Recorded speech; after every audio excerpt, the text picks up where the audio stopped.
नमस्कार दोस्तों। डेट आज की 3 अगस्त 2026 है। स्वागत है आपका एटोवेल डिस्कशन में। आज 3 इश्यूज हम डिस्कस करेंगे। सबसे पहला आर्टिकल बेटर हेल्थ से संबंधित है। दूसरा आर्टिकल सेक्स वर्कर्स के लिए सुप्रीम कोर्ट का एक जबरदस्त जजमेंट आया, इस इशू से संबंधित है। और तीसरा आर्टिकल कर्नाटक और तमिलनाडु के बीच में कावेरी रिवर डिस्प्यूट से संबंधित है। तीनों आर्टिकल्स डिटेल से डिस्कस करेंगे और ये टेलीग्राम चैनल है, QR कोड आप स्कैन करके टेलीग्राम चैनल ज्वाइन कर लीजिए, PDF डाउनलोड कर लीजिए। तो चलिए डिस्कशन स्टार्ट करते हैं। इसके बाद नेक्स्ट आर्टिकल देखो, सुप्रीम कोर्ट का जजमेंट सेक्स वर्क के बारे में है। आप ना सिलेबस में GS पेपर सेकंड के इस टॉपिक से आर्टिकल को रिलेट कर सकते हो। देखो सबसे पहले ना आप एक डिफरेंस समझ लीजिए। Sex work is not trafficking. दोनों अलग अलग चीजें हैं। ट्रैफिकिंग अलग चीज है, सेक्स वर्क अलग चीज है। ट्रैफिकिंग मतलब देखो जब किसी को ना जबरदस्ती डरा धमकाकर या फिर धोखा देकर बेच दिया जाता है तो ये ट्रैफिकिंग होती है और ये क्राइम है। अब दूसरी तरफ सेक्स वर्क क्या होता है, जब देखो कंसेंटिंग एडल्ट्स ये काम करते हैं और पैसा इन्वॉल्व हो सकता है। इसके बाद राइटर बोलते हैं देखो इंडिया में ना इमोरल ट्रैफिक प्रिवेंशन एक्ट 1956 लागू है। अब ये जो कानून है ना, ये सेक्स वर्क को देखो डायरेक्टली बैन नहीं करता, लेकिन ब्रोथल चलाना यानी कोठा वगैरह चलाना ये एक क्राइम है। पब्लिक प्लेस पे सोलिसिट अगर किया जाता है सेक्स वर्कर्स के द्वारा, यानी ग्राहक को बुलाया जाता है, तो ये क्राइम है। अब इस वजह से ना जो सेक्स वर्कर्स हैं हमेशा देखो पुलिस के डर में रहती हैं। अब और एक टर्म आप याद रखना, पैटर्नलिज्म, मतलब माई बाप वाला कल्चर। अब देखो ये देखो वो कंसेप्ट है जब स्टेट कहता है मैं डिसाइड करूंगा तुम्हारे लिए क्या सही है क्या गलत है।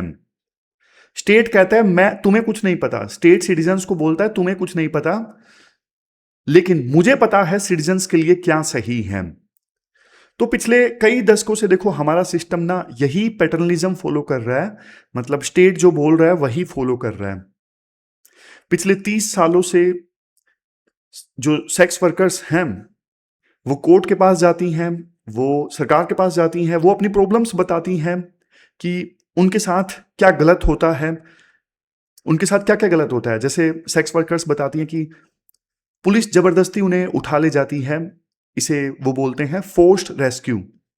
दूसरे नंबर पे इनडेफिनेट डिटेंशन, उन्हें कलेक्टिव होम्स में बंद कर दिया जाता है बिना किसी फिक्स टाइम के, कब छोड़ा जाएगा कुछ नहीं पता। फैमिली सेपरेशन, उनके बच्चों को उनसे अलग कर दिया जाता है। सबसे लास्ट में थ्रेट टू लाइफ, यानी उनकी जान को खतरा रहता है। लेकिन राइटर बोलते हैं देखो सेक्स वर्कर्स अपनी प्रॉब्लम्स बताती हैं, लेकिन सरकार ने कभी उनकी बात सुनी नहीं। उनकी बातों को ना टुकड़ों में सुना गया, मतलब कभी एक कोई नेशनल कॉम्प्रिहेंसिव पॉलिसी फ्रेमवर्क कुछ भी आया ही नहीं सेक्स वर्कर्स के लिए। उनको कभी नॉर्मल सिटीजन्स माना ही नहीं गया। तो अब देखो टर्निंग पॉइंट आता है 29 मई 2026 को। सुप्रीम कोर्ट ने एक हिस्टोरिक जजमेंट दिया। ऑलमोस्ट 300 पेजेस का ये ऑर्डर था, जजमेंट था। इसमें देखो ग्लोबली एंटी ट्रैफिकिंग जो नैरेटिव होता है ना उसको बदल दिया गया। सुप्रीम कोर्ट ने 5 बड़ी एजम्पशंस को तोड़ दिया। सबसे पहले agency and vulnerability. Supreme court ने ये माना कि एक औरत जो है वो कमजोर हो सकती है, वल्नरेबल हो सकती है, लेकिन देखो भाई उसकी भी एजेंसी होती है। एजेंसी मतलब उसकी भी डिसीजन लेने की क्षमता होती है कमजोर होने के बावजूद। दोनों एक साथ एग्जिस्ट नहीं कर सकते, सॉरी, दोनों एक साथ एग्जिस्ट कर सकते हैं। मतलब एक महिला वल्नरेबल होने के बावजूद उसके पास में अपने लिए डिसीजन लेने की पावर होनी चाहिए। दोनों एक साथ एग्जिस्ट कर सकते हैं। दूसरे नंबर पे migration is not trafficking. Supreme court ने यह बोला अगर कोई औरत काम के लिए माइग्रेट करती है तो भाई उसको ट्रैफिकिंग मत मान लो। तीसरा, फंडामेंटल राइट्स अप्लाई। अगर देखो सोसाइटी सेक्स वर्क को बुरा मानती है तो इसका मतलब यह नहीं कि उनके फंडामेंटल राइट्स खत्म हो गए। राइट्स सबके पास में हैं। Next, no forced rescue. Consenting adults, sex workers को आप जबरदस्ती रेस्क्यू नहीं कर सकते, ये इलीगल है। 5वें नंबर पे कंसेंट इंक्वायरी इज मैंडेटरी। कोई भी पुलिस इंटरवेंशन हो, सबसे पहला सवाल ये होना चाहिए, क्या आप यहां पे अपनी मर्जी से हैं? मतलब कंसेंट की इंक्वायरी होनी चाहिए सबसे पहले। तो ये सुप्रीम कोर्ट का जजमेंट है। सुप्रीम कोर्ट ने अपना आर्टिकल 142 का यूज किया। आर्टिकल 142 सुप्रीम कोर्ट को पावर देता है कंप्लीट जस्टिस इंश्योर करने की। और ये जो आर्टिकल है बहुत खतरनाक आर्टिकल है, सुप्रीम कोर्ट को जबरदस्त पावर देता है। तो सुप्रीम कोर्ट ने आर्टिकल 142 की सहायता से ना इन 5 बातों को एक कानून की शक्ल दे दी, एक लॉ की शक्ल दे दी। समझ गए? देखो, सुप्रीम कोर्ट का ऑर्डर बहुत प्रोग्रेसिव है, इसमें कोई डाउट नहीं, लेकिन इसमें एक बहुत बड़ी विडंबना है, बहुत बड़ा पैराडॉक्स है। सुप्रीम कोर्ट ने जो आर्गुमेंट्स और पॉइंट्स अपनी 300 पेज की जजमेंट में दिए ना, वो कहां से आए? वो आते हैं सेक्स वर्कर्स और उनके कलेक्टिव से, जैसे national network of sex workers. तो इन नेटवर्क्स ने, इन ऑर्गेनाइजेशन, सेक्स वर्कर्स की ऑर्गेनाइजेशन ने जो पॉइंट रखे वो सुप्रीम कोर्ट ने अपनी जजमेंट में दिए। जो ये नेटवर्क है ना सेक्स वर्कर्स का, जो ऑर्गेनाइजेशन है, इन्होंने भाई सालों तक डेटा जमा किया और सरकार को बताने की कोशिश की, देखो हमारे साथ क्या गलत होता है। लेकिन सुप्रीम कोर्ट ने जजमेंट में सेक्स वर्कर्स की ऑर्गेनाइजेशन को क्रेडिट ही नहीं दिया, उनको एक्नॉलेज ही नहीं किया। तो इसे ना एकेडमिक्स में हायरार्की ऑफ नॉलेज कहते हैं। समझ गए कि सुप्रीम कोर्ट ने बोला, ला भी बना दिया, लेकिन किसने मेहनत की उसको एक्नॉलेज ही नहीं किया गया। जिसके ऊपर कानून बनता है, इवन सिस्टम उसको ही भूल जाता है। ये इंटेलेक्चुअल इनजस्टिस है। फिर जजमेंट देखो एक बहुत बड़ी एजम्पशन पे बेस्ड है। एजम्पशन क्या है? सुप्रीम कोर्ट ये मान रहा है कि देखो कानून बनाने से ना ग्राउंड रियलिटी बदल जाएगी। सुप्रीम कोर्ट सोचता है कि पुलिस बिना प्रिजुडाइज के, बिना भेदभाव के अब कंसेंट चेक करेगी। ऐसा नहीं होता है भाई। सुप्रीम कोर्ट सोचता है कि जो मजिस्ट्रेट हैं, जो जुडिशियल मजिस्ट्रेट हैं, वो अब अपना जो पर्सनल प्रिजुडाइस है वो साइड में रख देंगे, बिना भेदभाव के डिसीजन लेंगे। ऐसा नहीं होता है। समझ गए? ग्राउंड रियलिटी क्या है?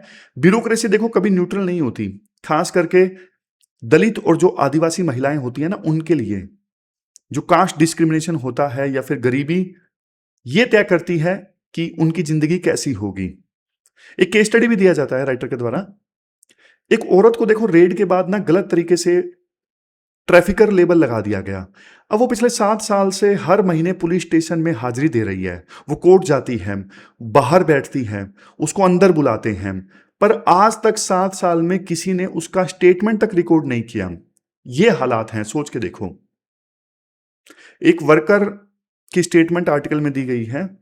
उसने कहा कि स्टेट ये कहता है कि अच्छे दिन आएंगे, लेकिन भाई हमारे अच्छे दिन कब आएंगे? चाहे कोई भी सरकार बदल जाए, हमारे अच्छे दिन कभी नहीं आते। एक्टर लोग खून करके भी अरेस्ट नहीं होते।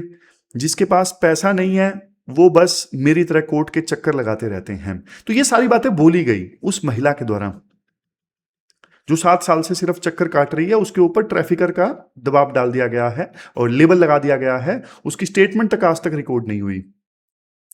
अब राइटर ना लास्ट में एक बहुत इंपॉर्टेंट पॉइंट बोलते हैं। राइटर कहते हैं जजमेंट ने ना शेल्टर होम्स को रिफॉर्म करने की बात कही, लेकिन देखो उन एनजीओज का क्या जो इनको चलाते हैं, इन पर सुप्रीम कोर्ट पूरी तरह से शांत है। आजकल देखो सेक्स वर्कर्स को रेस्क्यू करना भी एक बिजनेस बन गया है। कैसे? जो सेक्स वर्कर्स को रेस्क्यू किया जाता है, बाद में उन्हें रिहेबिलिटेट करने के नाम पे एनजीओज फंडिंग लेते हैं और उस फंडिंग को खा जाते हैं। समझ गए? एनजीओज पुलिस के साथ मिल के रेड करते हैं, औरतों को उठाते हैं और शेल्टर होम्स में बंद कर देते हैं और इसके नाम पे पैसे में ले लेते हैं एनजीओ कि देखो हमारे यहाँ पे इतनी सेक्स वर्कर्स रह रही हैं और हमें फंडिंग दे दीजिए, जबकि वो जबरदस्ती उन्हें रखा जाता है और पैसे ले लिए जाते हैं फंडिंग के नाम पे। समझ गए? एक महिला की स्टेटमेंट दी जाती है इस आर्टिकल में। वो कहती है कि देखो शेल्टर होम में रहना ना एक प्रकार से गुलामी के समान है, घूट घूट के मरने के समान है। मतलब यूं समझ लीजिए बंदुआ करके हमसे काम करवाया जाता है, मारा पीटा जाता है। ऐसे हालात हैं शेल्टर होम्स में। तो प्रायोरिटी क्या है? 3 प्रायोरिटीज राइटर बताते हैं। जो देखो सेक्स वर्कर्स के लीडर्स हैं ना, उनको सेंट्रल गवर्नमेंट के साथ बात करनी चाहिए। वो सेंट्रल गवर्नमेंट के साथ मिलके गाइडलाइंस को ड्राफ्ट करें, पुलिस ट्रेनिंग को इस प्रकार से डिजाइन किया जाए कि डिजाइन करे कि वो पुलिस वाले जो हैं सेक्स वर्कर्स को परेशान ना करें। Priority number 2, anti trafficking NGO sector को ऑडिट किया जाए। ये जो एनजीओ है ना, ये पुलिस के साथ मिलकर जानबूझ के रेस्क्यू करते हैं और बाद में फंडिंग के नाम पे पैसे खा जाते हैं, इनकी ऑडिटिंग की जाए। यूज एग्जिस्टिंग वेलफेयर आर्किटेक्चर, नए इंस्टीट्यूशंस मत बनाओ। इंडिया में पहले से राशन, हेल्थ और हाउसिंग स्कीम है सेक्स वर्कर्स के लिए। चैलेंज ये है कि सेक्स वर्कर्स को ना ये सब जो ना डायरेक्टली मिलना चाहिए। अभी उनको भगा दिया जाता है, उनको नॉलेज नहीं है चीजों की, तो इसलिए आप उनको राइट बेस्ड अप्रोच दो, उनको अवेयर करो और अथॉरिटीज को सेंसिटाइज करो कि भाई इनके साथ में जोर जबरदस्ती ना हो। तो ये पूरा आर्टिकल हमने डिस्कस किया। ये सारे कीवर्ड्स हैं जो आप आंसर्स में यूज कर सकते हो। ये वेलफेयर स्कीम से रिलेटेड जब क्वेश्चंस हो ना, वहां पे फोल्डर मटेरियल के तौर पे ये पॉइंट यूज हो सकता है। और ये क्वेश्चन है जो आज आपको अटेम्प्ट करना है, आज का क्वेश्चन नंबर 1। चलते हैं आगे। इसके बाद नेक्स्ट आर्टिकल देखो, हमारे देश में स्ट्रॉन्ग हेल्थ सिस्टम से संबंधित है। अपना सिलेबस में जीएस पेपर सेकंड के इस टॉपिक से आर्टिकल को रिलेट कर सकते हो। देखो, हेल्थ ना किसी भी देश की ग्रोथ के लिए ना एक फाउंडेशन का काम करती है। अगर किसी देश में लोगों की हेल्थ अच्छी नहीं है तो भाई ह्यूमन कैपिटल अच्छी नहीं है, ह्यूमन कैपिटल अच्छी नहीं है तो वो देश कैसे ग्रो करेगा, आप बताओ। बीमार लोग किसी भी देश की ग्रोथ में कंट्रीब्यूट नहीं कर सकते। समझ गए? मतलब बिना हेल्थ के इकोनॉमिक ग्रोथ असंभव है। तो इसी वजह से देखो, यूनिवर्सल हेल्थ कवरेज जो है आज के समय में देखो एक बेसिक जरूरत है। यूनिवर्सल हेल्थ कवरेज का मतलब क्या होता है? यूनिवर्सल हेल्थ कवरेज का मतलब होता है सबको सस्ती मेडिकल सुविधा मिले और अच्छी मेडिकल सुविधा मिले। लेकिन देखो इस मामले में ना, यूनिवर्सल हेल्थ कवरेज के मामले में जो गरीब देश हैं काफी ज्यादा पीछे हैं। वर्ल्ड बैंक का एक डेटा है जो ये बताता है कि गरीब देशों में हेल्थ पे जो खर्चा है बहुत कम है और अमीर देशों के मुकाबले में ये जो गैप है ना वो लगातार बढ़ रहा है। जैसे आपको एग्जांपल देता हूं, अमीर देश अपनी जीडीपी का कितना % हेल्थ पे खर्च करते हैं और दूसरी तरफ गरीब देश, पुअर कंट्रीज, अपनी जीडीपी का कितना % हेल्थ पे खर्च करते हैं। दोनों के बीच में यानी अमीर देशों का एवरेज और गरीब देशों का एवरेज, पहले जो गैप था अमीर और गरीब देशों के बीच में 2000 में ये 2.05% था, अब घट के 1.68% हुआ है 2023 में। देखो आपको लगेगा कि हाँ गैप तो कम हुआ है अमीर और गरीब देशों के बीच में, लेकिन देखो ये डेटा पूरी तस्वीर नहीं बताता। असल में देखो पर कैपिटा जो गैप है ना हेल्थ पे वो 3 गुना बढ़ गया है। यानी अमीर देश कितना खर्च करते हैं पर कैपिटा हेल्थ पे और गरीब देश पर कैपिटा हेल्थ पे कितना खर्च करते हैं, दोनों के बीच में जो गैप है वो 3 गुना ज्यादा बढ़ गया है पहले के कंपैरिजन में। समझ गए? पर कैपिटा का मतलब समझ रहे हो ना, मतलब हर इंसान पे कितना खर्च किया जाता है। तो अब काफी सारी प्रॉब्लम्स बताते हैं राइटर, मतलब गरीब देश हेल्थ पे इतना खर्च कम क्यों कर रहे हैं। देखो गरीब देशों को ना हमेशा बाहर से मदद मिलती है और इसे बोलते हैं डेवलपमेंट असिस्टेंस फॉर हेल्थ यानी DAH।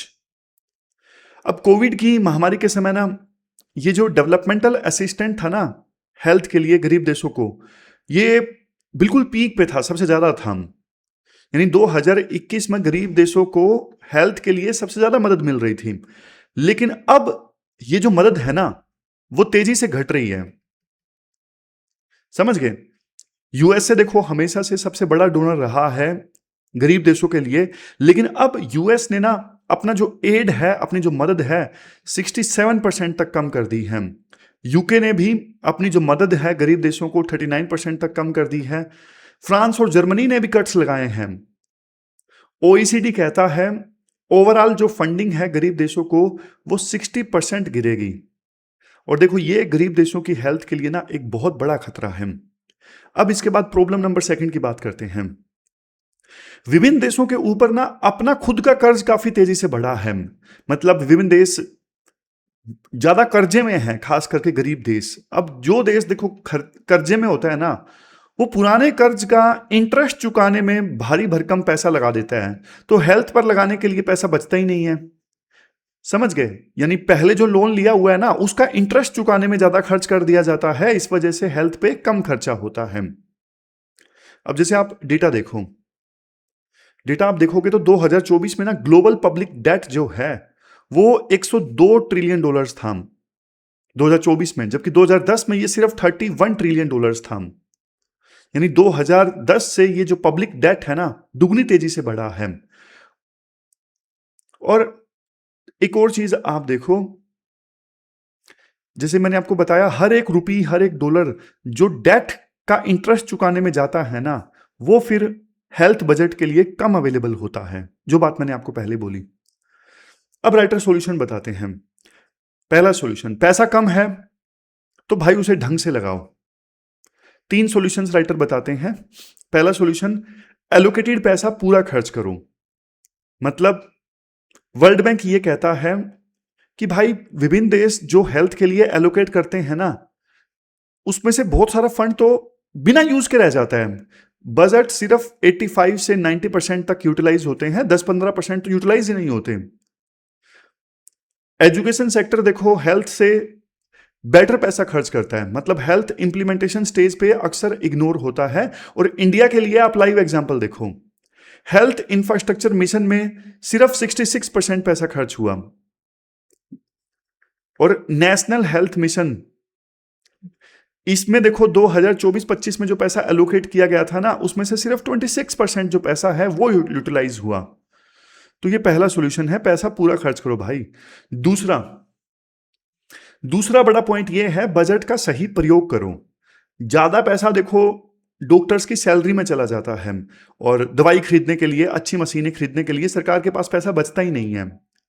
एक और भयंकर गलती हमारे देश करते हैं लोग ना, सेकेंडरी और टर्सरी केयर पे ज्यादा खर्च करते हैं, लेकिन प्राइमरी हेल्थ केयर सेंटर्स पे नहीं खर्च किया जाता। यानी बड़े जो अस्पताल हैं या फिर जो बड़े शहरों में हॉस्पिटल्स हैं, वहां पे ज्यादा पैसा लगाया जाता है।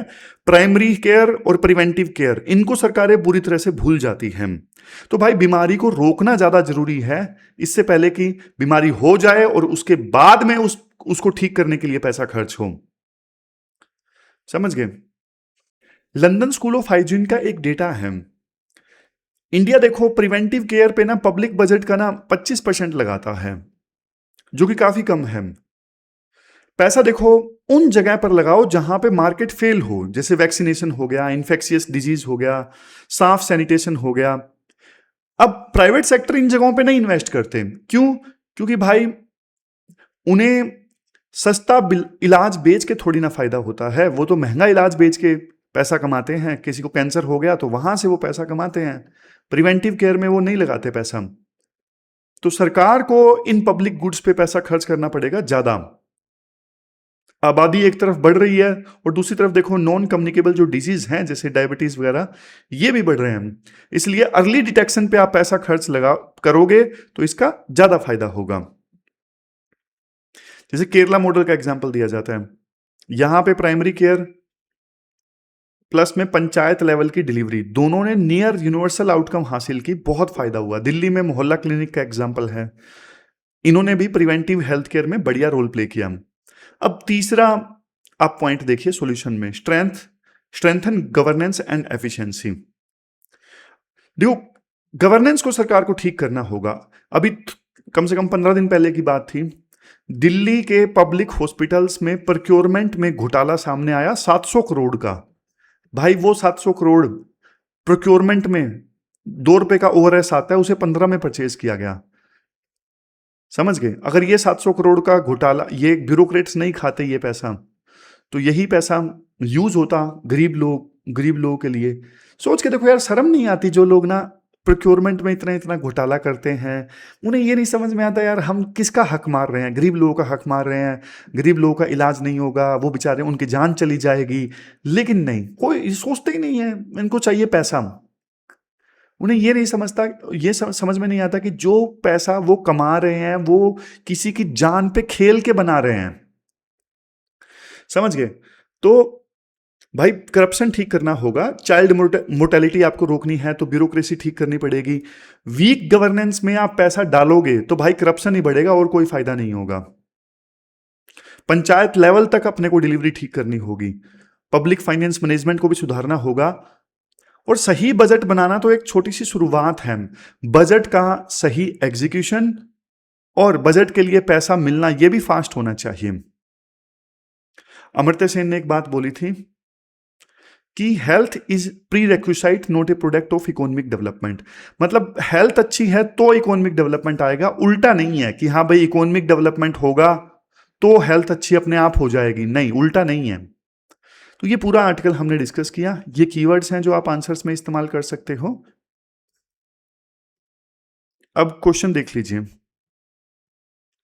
ये 2015 में पूछा था यूपीएससी ने, ये 2021 में पूछा था, और ये क्वेश्चन आपको अटेम्प्ट करना है आज। क्वेश्चन नंबर 2 है। चलते हैं आगे। इसके बाद नेक्स्ट आर्टिकल देखो, कर्नाटक और तमिलनाडु के बीच में कावेरी डिस्प्यूट से संबंधित है। अपना सिलेबस में इसे जीएस पेपर 2 के इस टॉपिक से आर्टिकल को रिलेट कर सकते हो। देखो, कर्नाटक और तमिलनाडु दोनों कावेरी रिवर का पानी शेयर करते हैं। अब देखो, बारिश हो जाए तो कोई दिक्कत ही नहीं है, पानी नदी में सफिशिएंट है और दोनों को मिल जाता है, कोई दिक्कत ही नहीं है। जब पानी एक्सेस में है तो भाई लड़ाई होगी नहीं। लेकिन मान लो किसी सीजन में बारिश ठीक से ना आए, जैसे इस बार हुआ, वहां पे ना साउथ वेस्ट मानसून थोड़ा लेट से आया और अच्छे से बारिश हुई भी नहीं, तो नदी में पानी कम है। अब लड़ाई हो जाती है फिर कि भाई पानी कम है तो मुझे भी दो, मुझे भी दो। समझ गए? तो नदी बारिश ना आने की वजह से जब नदी में पानी कम होता है ना, तो कावेरी बेसिन में ना डिस्ट्रेस वाली सिचुएशन पैदा हो जाती है और रिवर जो है वो कर्नाटक से आती है, तमिलनाडु की तरफ जाती है। समझ गए? यानी ऊपर से आती है। ये देखो, अपर रिपेरियन स्टेट कौन है? कर्नाटक है, जहां पे रिवर ओरिजिनेट होती है। तमिलनाडु डाउन स्ट्रीम वाला रिपेरियन स्टेट है, जहां पे रिवर बाद में फ्लो करती है। समझ गए? जैसे इंडिया अपर रिपेरियन है, इंडस रिवर इंडिया से आती है, और पाकिस्तान लोअर रिपेरियन है, बाद में पाकिस्तान में जाती है। तो जब देखो, अब चूंकि देखो कर्नाटक जो है वो अपर रिपेरियन स्टेट है, वो रिजर्वर को कंट्रोल करता है।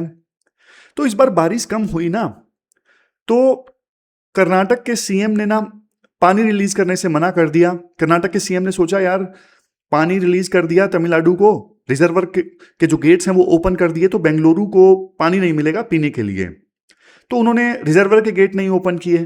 तो अब इसका नुकसान तमिलनाडु को हुआ। इसका नुकसान किसको हुआ? तमिलनाडु को। वहां के जो किसान हैं वो सच में परेशान हैं, क्योंकि इस बार उन्हें पानी नहीं मिल रहा है खेती के लिए। तो अब देखो, हम थोड़ा सा डेटा देखते हैं। जैसे देखो, तमिलनाडु और कर्नाटक का जो बॉर्डर है ना, इंटरस्टेट बॉर्डर है, वहां पे ना पानी का लेवल कितना है ये मेजर करने के लिए ना पॉइंट्स हैं। तो मैंडेटेड टारगेट ये है कि वहां पे पानी का जो लेवल होगा 31 टीएमसी फीट होगा, लेकिन एक्चुअल पानी कितना रिसीव हुआ? सिर्फ 1 फीट। यानी जून से जुलाई तक हालात और भी ज्यादा खराब थे। तमिलनाडु को सिर्फ 3.6 टीएमसी फीट पानी मिला, और सुप्रीम कोर्ट का ऑर्डर यह है कि 40 टीएमसी फीट जो पानी है वो मिलना चाहिए। मतलब सिर्फ 10% पानी मिला जितना मैंडेटेड है तमिलनाडु को। इंस्टीट्यूशंस ने क्या किया? अब देखो, दोनों के बीच में डिस्प्यूट्स हैं, डिस्प्यूट्स को सोल्व करने के लिए बॉडीज बनी हैं। जैसे पहली है CWRC। अब जो CWRC है, ये देखो रेगुलेशन बॉडी है, ये टेक्निकल बॉडी होती है, और इसने कर्नाटक को आदेश दिया कि भाई डेली 3500 क्यूसेक्स पानी आप रिलीज करो। अब ये ऑर्डर ना पूरे 15 दिन के लिए था। फिर CWMA, एक और बॉडी है CWMA, ये एडमिनिस्ट्रेटिव बॉडी है, इसने भी अप्रूव कर दिया कि हाँ भाई 3500 क्यूसेक्स जो पानी है तमिलनाडु को मिलना चाहिए कर्नाटक की तरफ से। समझ गए? लेकिन देखो, इसके बाद तो ये CWMA है, कावेरी वाटर मैनेजमेंट अथॉरिटी है, ये सबसे बड़ी एडमिनिस्ट्रेटिव बॉडी है, और इन्होंने अप्रूव कर दिया CWRC का जो ऑर्डर था पानी रिलीज करने वाला। अब देखो, एक आप इंपॉर्टेंट ऑब्जर्वेशन राइटर देते हैं, 3500 क्यूसेक्स जो पानी है वो इनसफिशिएंट था तमिलनाडु के डेल्टा क्रॉप्स को सेव करने के लिए। लेकिन बावजूद इसके इतना जितने पानी देने का आदेश हुआ था उतना पानी भी इनसफिशिएंट था तमिलनाडु के लिए, लेकिन इतने ऑर्डर पे ही तमिलनाडु बंद का आह्वान कर दिया गया। तमिलनाडु में, इसमें कर्नाटक में बंद का आह्वान कर दिया गया कि क्यों पानी दे हम तमिलनाडु को, प्रोटेस्ट वगैरह होना स्टार्ट हो गया। समझ गए? इस मुद्दे पे देखो पॉलिटिक्स बहुत होती है। जो कर्नाटक बंद का आह्वान किया गया ना, प्रो कन्नड़ ग्रुप्स ने ये बंद बुलाया गया, और इवन डीएमके ने भी ना थंजावुर में प्रोटेस्ट किया कि तमिलनाडु को उसका हक का पानी नहीं मिल रहा है। तो बहुत बहुत ज्यादा प्रोटेस्ट हो गया। फिर कर्नाटक के सीएम ने बात की तमिलनाडु के सीएम से और मीटिंग बुलाई गई, लेकिन देखो कर्नाटक के सीएम डी के शिव कुमार ने बेंगलुरु मीटिंग को टाल दिया। मतलब पॉलिटिक्स ने ना इस मुद्दे को बहुत ज्यादा उलझा दिया है। दोनों सीएम जो हैं वो देखो आसानी से बात करके इस विवाद को सुलझा सकते हैं, लेकिन जब पॉलिटिक्स बीच में आ जाती है ना फिर बहुत मुश्किल हो जाती है। प्रॉब्लम देखो हमारे देश में ना इंस्टीट्यूशंस नहीं है। मतलब इंस्टीट्यूशंस ने तो देखो फॉर्मूले निकाल के दिए हुए हैं, प्रॉब्लम पॉलिटिक्स में है। पॉलिटिक्स के चलते उन फॉर्मूलाज को इंप्लीमेंट ही नहीं किया जाता। समझ गए? लास्ट में राइटर बोलते हैं देखो पानी का जो मुद्दा है ना भाई, ये सिर्फ लीगल इशू नहीं है। पानी के इशू से जुड़े बहुत सारे सोशल प्रॉब्लम्स भी होते हैं। मतलब गरीबी आ जाएगी अगर सिंचाई के लिए पानी नहीं मिलेगा, फार्मर सुसाइड्स भी होते हैं, खाने की कमी हो जाएगी, बहुत सारे प्रॉब्लम्स जुड़े होते हैं पानी की कमी से। सिर्फ लीगल इशू नहीं है। लेकिन देखो इसके साथ साथ कुछ एक्स्ट्रा सॉल्यूशंस हैं जिन पे सरकारों ने फोकस नहीं किया। जैसे तमिलनाडु में वाटर इंटेंसिव पैडी खेती की जाती है, जबकि दूसरी फसलें यहां पे उगानी चाहिए। कर्नाटक में भी शुगर केन उगाया जाता है, शुगर केन के लिए भी बहुत ज़्यादा पानी चाहिए। हमें भाई ड्रिप इरिगेशन चाहिए पानी बचाने के लिए, हमें मिलेट्स की खेती करनी होगी। तो इन चीज़ों में सॉल्यूशन छिपा है, लेकिन पॉलिटिक्स के चलते भाई ये जो सॉल्यूशंस हैं इनको इग्नोर कर दिया जाता है। समझ गए? ये दिक्कत है मेनली।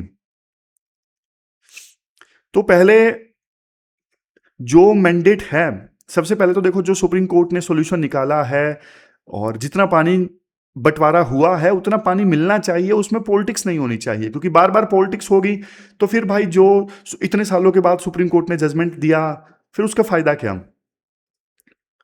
फिर दूसरे नंबर पे मिलेट्स उगाओ, ऑयल सीड्स उगाओ, माइक्रो इरिगेशन उगाओ, और सबसे लास्ट में कोऑपरेटिव फेडरलिज्म को अलग अलग पॉलिटिकल पार्टीज तवज्जो दें।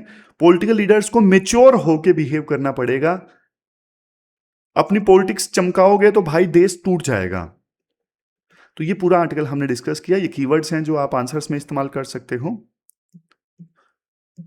और ये क्वेश्चंस हैं जो आपको अटेम्प्ट करने हैं। आज का क्वेश्चन नंबर 3 आपको अटेम्प्ट करना है, ऊपर वाला अटेम्प्ट कर लीजिए।